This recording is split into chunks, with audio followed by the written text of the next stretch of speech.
Hey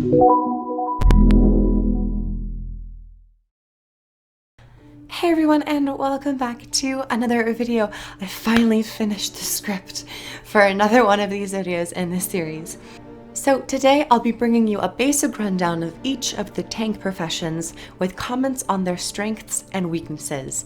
The basic design philosophy of Guild Wars 2 states that each of the 9 professions can bring some variety of damage, control, and support/healing. But for the sake of this video, I will be pinpointing the professions that I believe have substantial tanking capabilities. The professions that I'll be examining today include the Guardian, the Warrior, the Engineer, and the Mesmer. I will also examine their elite specializations when needed. This video will not declare one profession as being better than the rest. It will simply be making observations on their mechanics and offer feedback. The profession that is best is up to you and how you play them. For clarity's sake, this video was written and produced on October 13th, 2018, and any further balance patches may affect information present in this video, hopefully for the better, but please keep this in mind when watching in the future. So let's get started. First up, we have my lovely the Guardian. The Guardian is a heavy armor profession that emphasizes the importance of the group. Guardians tend to prefer the rigor of close quarters combat, but have a couple options when they want to turn the tables to a ranged battle. Now let's first look at the weapons one would want to use for tanking. Now if you want to tank, I highly recommend using the mace and the shield, as it offers great healing, it has Aegis application, and has a decent CC with Shield of Absorption. For your second weapon set, you can run the double-handed hammer, which has a protection application on the auto attack, it has an immobilize, it has a single target launch, and it has an AoE ring which acts as a CC, or a no-go zone. If you don't need the hammer for additional protection, I would say swap to a greatsword for added damage, and also for the added boon of retaliation on the symbol. For the selection of utilities, in the case of the Guardian, every heal skill fits. Shelter for personal protection, Receive the Light for added group healing, and the Signet for Condi Cleanse and a larger heal. I will say that Litany of Wrath may be a bit harder to use, as its healing is based on damage, and as a tank, you might not be focused on maximizing your damage rather than maximizing your total health pool or your armor. Aside from your healing skills and more based on your pure utility skills, I would say Hollow Ground is useful for additional stability if you're in a fight which requires you to manage a lot of enemy crowd control, especially in player versus player or war versus world, where other people will do the best they can to immobilize you and knock you off your footing. Sanctuary is a great skill for Defiance bar damage, and it also heals everyone inside the bubble. Most of the times I will use this primarily for myself as well, just in case my health is getting a little bit too low. The Guardian shouts, hold the line, retreat, save yourselves, and stand your ground. All offer great access to boons for individual and group gains, if you want to go through the line of shouts. Signet of Judgment will further decrease the amount of damage taken. This is useful if you need more damage reduction and you're finding it that the enemy that you're facing just is packing a one mean punch. For the Guardian elite skills, much like the healing skills, all have their place.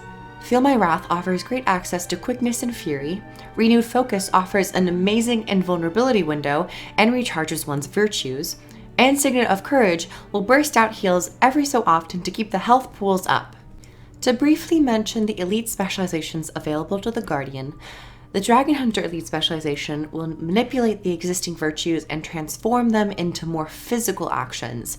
To keep oneself alive, I suggest using the new F3 Shield of Courage, along with the trap Fragments of Faith to spread Aegis pickups. The Firebrand gives the Guardian access to a myriad of boons and large AoE heals. In the F3 Tome of Courage, the Guardian finally gains access to a taunt, and the 5th skill offers an AoE toughness increase. Now that we've covered the basis of the tanking or more bunkery aspects of the Guardian, let's go on to the pros and cons. For the pros, if built properly, a Guardian tank can easily manage their own health pools and their allies. Boons are not typically issues for Guardians, aside from Might and Alacrity. Guardians offer an easy route for new players who are looking to be a bit more durable. Now for the cons. The boons Might and Alacrity are definite issues with the Guardian's toolkit, depending on the utilities being taken. Alacrity is just straight up not available to the Guardian. The Guardian also has the lowest health pool out of the 3 heavy armored professions, so in some situations, be wary and be very cautious of your health pool. For the base traits I would run something along the lines of virtues, honor, and valor. Second up, we have the warrior. Warriors are masters of weaponry and are no stranger to bloody battle. Their physicality and rage makes them formidable foes on the battlefield, and with a high health pool allows them to linger in a fight. For the weapons I would take for people who choose to play more tanky, the combo of mace and shield offer a great playstyle, offering CC and blocking. The hammer, which was recently tweaked, also offers decent crowd control abilities, making sure that those break bars deplete quickly.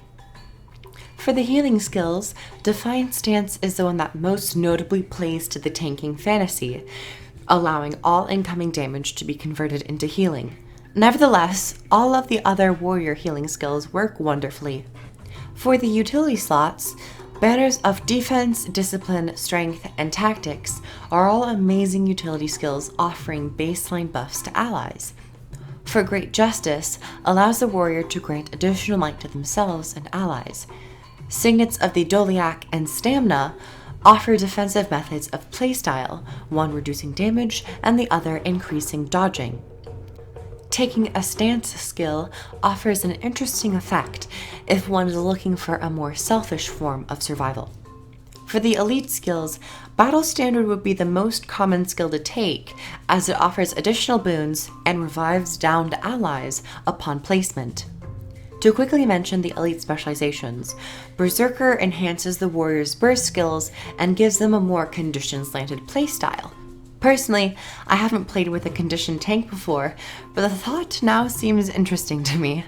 The Spellbreaker excels at ripping boons and offers more defense with the full counter. There is more taunt available with utility skills, and overall might be a nice fit. Now to look at the pros and cons.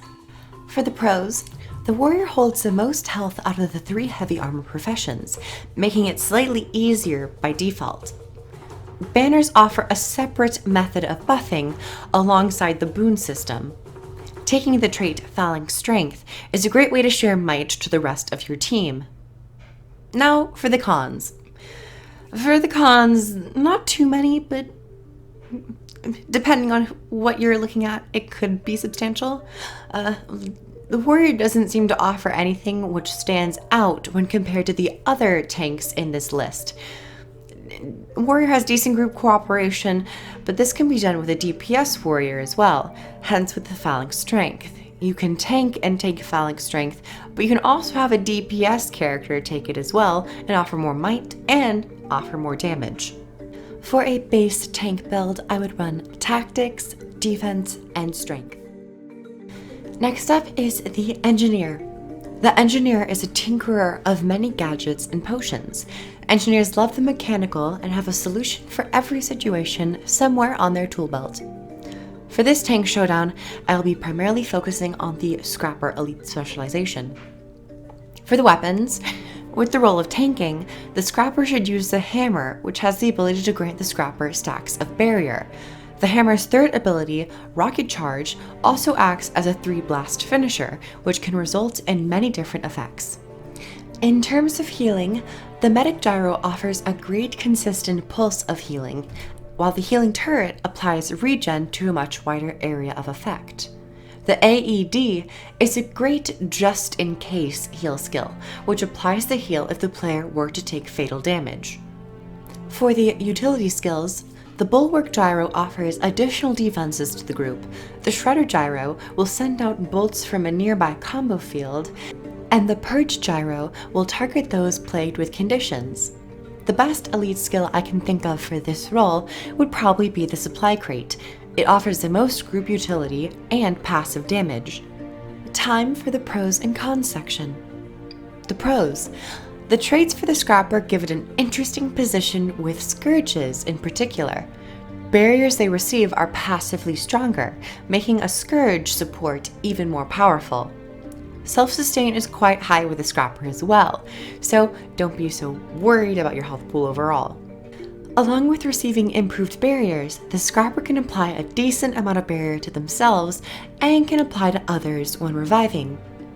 In addition to all these, some traits you can take as a Scrapper will improve the amount of self-might generation you have.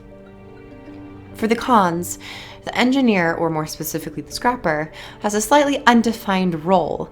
The clarity of concept is lacking. Now this point is more of a personal con for me. Also, as a Scrapper, you might not have the easiest time applying boons to the group. You typically have to run elixirs for this. And when compared to other professions in this showdown, the Scrapper holds less crowd control, arguably, especially when paired or compared to warriors or guardians. The traits I would take for the Engineer would be explosions, alchemy, and the Scrapper. Last but certainly not least on this tank showdown is the Mesmer. The Mesmer is a master of illusions and phantom assaulters. Their imagination is the limit of their power. Whatever they will may manifest.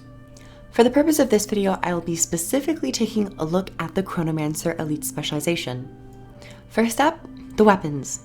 For the sake of the role of tanking, the most useful weapon to use would be the sword and shield combination. The shield offers more protection and offers one of the most potent boons in the game, Alacrity. For the utilities, the healing skills Well of Eternity and Signet of the Ether are nice choices for tanking Mesmers. The Well for AoE healing and the Signet for personal heals. Additionally, if you're taking a trait in the Inspiration trait line, the Mantra of Recovery is also nice. For the utility skills, the Wells of Action, Precognition, and Recall supply powerful defensive and offensive boons.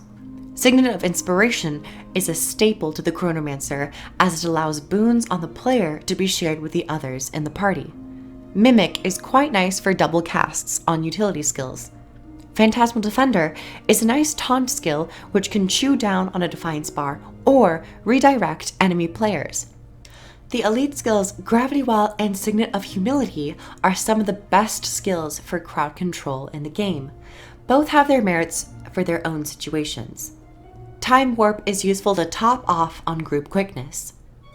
Time for the pros and the cons.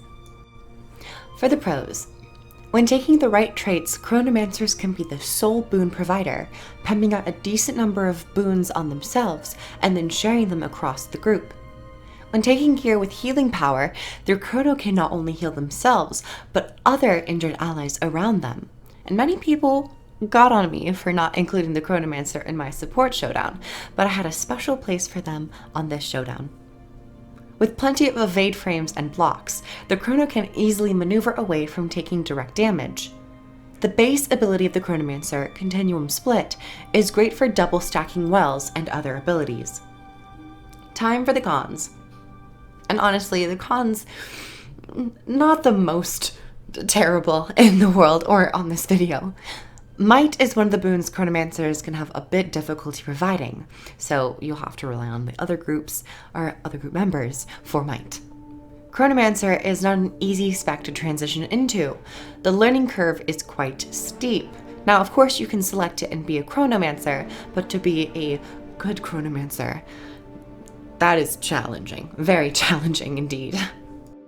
Now, with Chronomancers, there are so many variations of builds that you can play, but I personally enjoy Inspiration, Chaos, and the Chronomancer. Now that I've covered all of my professions that I wanted to cover in the spirit of a showdown, now I'm going to rank them. And with no further ado, number 1, to no one's surprise, I hope, is the Chronomancer. I think the Chronomancer is superior in so many ways. Even if we were looking at DPS, this is tanking, it even has some support, boon share. The Chronomancer just has it all. For the second tier, I would probably say Guardian, not because I have a bias towards Guardian, but because of the personal and group heal aspect and just the amount of boons that you can pump out, the amount of defensive boons. I just think Guardian is a steady second place winner. And tied for third, I would have to say the Warrior and the Scrapper. I'm not sure which one holds more power over the other, but personally speaking, I think both have potential, especially with future elite specializations, or in the case of the Scrapper, just some tweaks to their trait line or their abilities. Overall, say Warrior and Scrapper tied for third. Maybe Scrapper over the Warrior. We'll have to see. But that's where I'm at right now with my ranking, and I'm content with that. Thank you everyone so much for watching. I hope you got a wonderful time watching this. Just some fun. I had some fun making this. Once again, this is taking me 2 days to make, much like the very first one. So the next Showdown video might be a little bit in the distant future. But once again, thank you everyone for watching. Subscribe for more Guild Wars 2 videos. And comment down below on your thoughts on the Showdown. Or add another profession in the mix. See how that fares. Elementalist bunker. That would be interesting. And like if you liked it. See you guys in the next video. Bye everyone. Down below I have links to all things Guild Wars 2 for free-to-play players and expansion players alike. So if you or a loved one are interested in playing Guild Wars 2, check the links down below and begin your adventure in Tyria today. See you in game.